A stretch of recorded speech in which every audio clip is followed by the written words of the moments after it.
அந்த தாய்மார்கள் சொல்கிற அந்த பேட்டி இருக்குல்ல, கண்ணீர், அது ஒரு பக்கம் நம்ம கலக்கத்தை உண்டாக்குது. ஒரு ஆசிரியர் சொல்லியிருக்காங்க, ஒரு ஆசிரியர் வந்து இந்த குழந்தைங்களை வந்து நாங்கள் ஒரு லஞ்ச் பிரேக்கில் கூட்டுட்டு வந்துட்டுருக்கோம், இன்னொரு பக்கம் கூட்டுன்னு போகிறாங்க.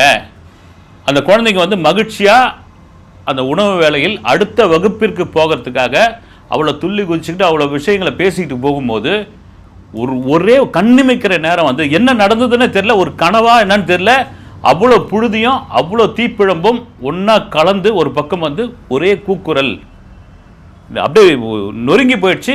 நான் வந்து அந்த பாதிப்பிலிருந்து என்னால் மீளவே முடியல, மீளவே முடியல, நான் திரும்ப அந்த பள்ளிக்கு போக முடியுமா அப்படின்ற அளவுக்கு ஆகியிருக்கேன். இப்போ இந்த நம்ம அகமதாபாத் விமானத்தில் ஒரே ஒரு ஆள் போச்சா இல்லையா, அவன் இன்னும் அந்த கவுன்சிலிங் கொடுத்துக்கிட்டே தான் இருக்காங்களாம்.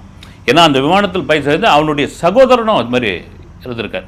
இந்த ஆசிரியர் அதாவது சொல்கிறாங்க, ஏன்னா அந்த குழந்தைங்களுக்கு நான் பாடம் எடுத்திருக்கிறேன், தினமும் அவங்கள மீட் பண்ணுவேன், அவங்க வந்து இப்போ அவங்க சொல்கிற அந்த ரைம்ஸ்லேருந்து அவங்க சொல்கிற அந்த எஸ்ஏலேருந்து எல்லாத்தையும் நான் கேட்பேன். அந்த குழந்தைங்க என் கண் எதிர்க்கவே வந்து இது மாதிரி ஆனது வந்து என்னால் தாங்கவே முடியல.